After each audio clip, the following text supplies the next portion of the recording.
DCMikeTV.com, right here with Cassious, Chaney, undefeated heavyweight. Cassious, what's happening, bro? How you doing? Doing good, man. Feeling good. Just counting down the clock. Trying to get my little warm up in and get the training soon. So feeling ready. Nice to finally meet you. When you came to the door, I was like, you look familiar. I was like, is that Cassious Chaney? I was like, I'm not for sure. Yeah. But it was you, but you cut your hair. Yeah, it's the haircut, man. So I'm probably bring it back soon. It just, just giving my head some pause, some fresh air. Right. All right. So you back at your hometown. You've been at Upton for a few fights. January 18th for Michael Glasscox.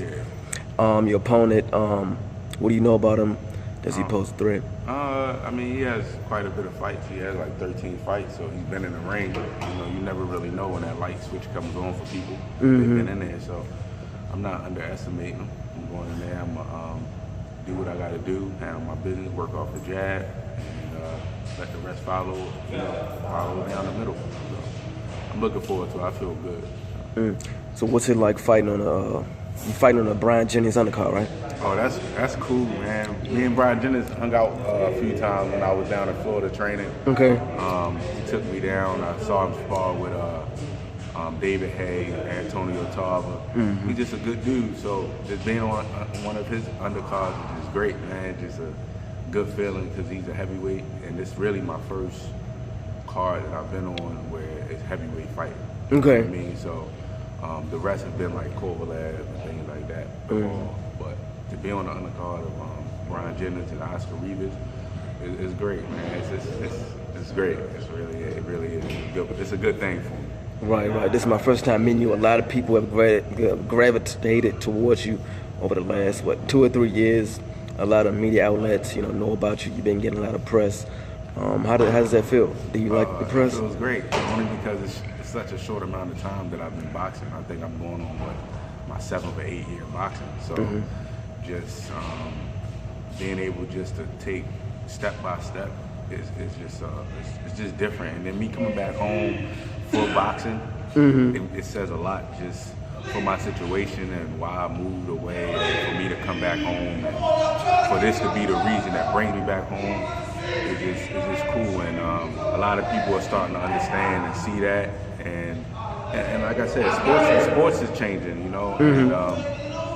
and you're seeing more guys that were doing other sports that maybe they were supposed to fight the whole time. You know what I mean? You see Wilder, you see Brazil, you see different people, Gerald Washington doing that, Brian Jennings, you know what I mean?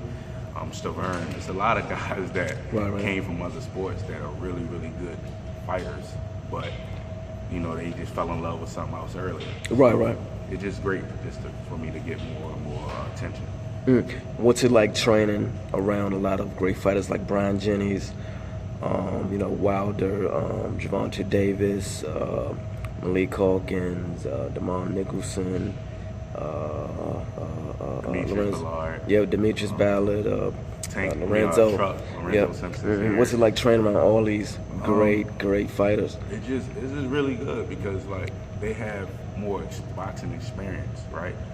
I might have more athletic experience, just being an athlete, playing college basketball, that type of thing. So just being around them, it keeps that thing in perspective that I'm in the gym.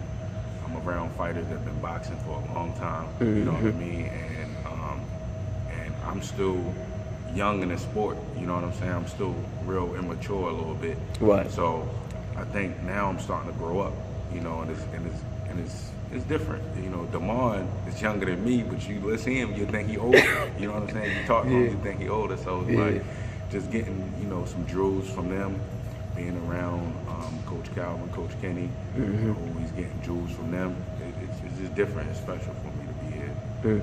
So what do those guys teach you as far as like any boxing tricks or any tricks or techniques or how to tie your man out, or how to do this, how to do that? They teach you any tricks? Well, one of the things I would say that's special is that I'm able to get in the ring with smaller guys sometimes and work on my speed. Truck, he talk a lot of trash, man. So it's like, those type of things it's good for me because not everybody's going to gravitate to me and like me. You Right, know what right. I mean? So just hearing him just keep you on your toes, talking trash, and it's all love. You know Right, what I right. mean? We all like brothers in here. But just watching Tank is real cerebral in the ring. It's crazy. You know what I'm saying? Like just watching him move. You know, he fills the ring out. He takes his time, and all of them say to me, "Bend your knees, man, bend your knees." So they get on me, and it just keeps things going in your mind. You know what I mean? You need that. You need to be around guys that notice things like that, that aren't afraid to let you know that look, you know, bend your knees. You Right, know what right. I mean? Or use your jab. Or you know, hook. You know, Right, right. It works out. You know Right. what I mean? Because you definitely, you know, sometimes you may get a lot of, you know, yes men around you that don't want to tell you when you're doing nothing wrong. They rather just, yeah, you're doing good. Yeah, keep doing it. Yeah, go on in. Is it kind of good to not have any yes man, so to speak? Somebody that'll tell you the truth. I guess it's good. Like I'm really mostly by myself most of the time. You know, as you can see. You know Right. what I mean? I come in, I do what I gotta do. Yeah. Coach Calvin always says, "Look, man, like I'm still trying to figure you out. It's not. It's just like when I'm down here training, like I don't know too many people. You know, I have a couple childhood friends that you know I see, but they work. So it's like Right. I do what I gotta do, and then I get ready for the next training session. But you know, some people, the yes men thing, that helps them, right? Some people it helps them, and then you know, if it messes up down the line, it messes up. But for Right. me, I like watching, you know, things on like Kobe Bryant and LeBron, and you know, you see the way they built their team, their structures. They ain't have a lot of yes men around them. Right. You know what I mean? Ray Lewis, you know, Bashadi from the Ravens. Those type of guys, they don't have yes men around them like that. They have people that's going to be honest with them. And that's just, you know, why I'm by myself most of the time. Like, it's all right to be honest with me. Right, I right. don't care if I know you or don't know you. Right, right. You know, I'm gonna take it and either use it for me or I'm not. You know Right, what right. I mean? It's just that's just part of being an athlete. That's part of life. Right, right. Yeah, I like honesty too. Like when I'm, you know, interviewing fighters, like, you know, you can kind of read people if they don't want to, you know, do an interview. I'm more like, be honest. Like, you don't want to do it to say, hey, I ain't in the mood to do an interview today. And I'm like, all right, I'll step away. I ain't gonna be mad or, you know, salted, nothing like that. Just, you know, tell my you. You know what I mean? It's just part of, you know, it's part of sports. You know what Right. I'm saying? It's part of life. Period. Like I'm not going, you know. Yeah, I don't need the yes men. You know what